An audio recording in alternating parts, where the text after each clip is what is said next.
Patrimoine. Salut sur vous.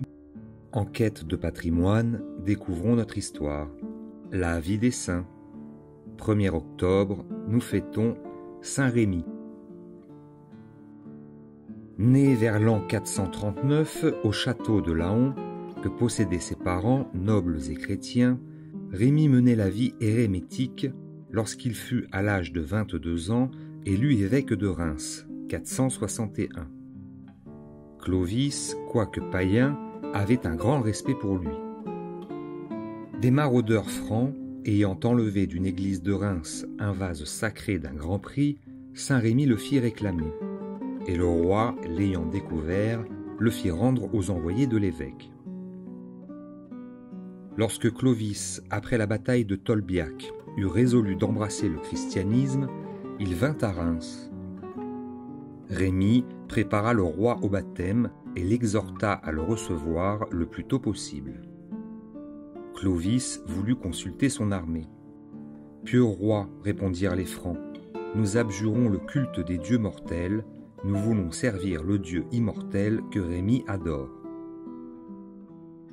La nuit qui précéda le grand jour, l'apôtre des Francs fit au roi, dans l'oratoire de Saint-Pierre, une éloquente exhortation.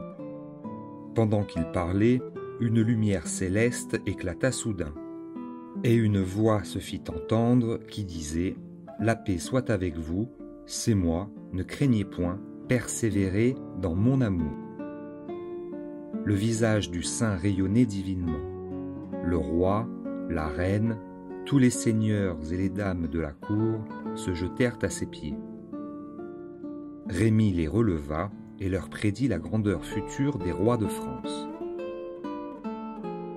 Le lendemain, Clovis se rendit en grande pompe au baptistère de l'église, splendidement orné. À cette vue, le royal néophyte dit au pontife : « Père saint, est-ce là le royaume de Dieu que vous m'avez promis ? » « Non, répondit l'évêque, c'est l'entrée du chemin qui y conduit. »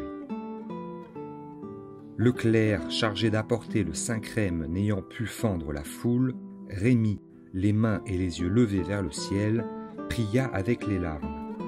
Aussitôt, une colombe plus blanche que la neige lui apporta une petite ampoule pleine d'une huile qui exhalait une odeur délicieuse.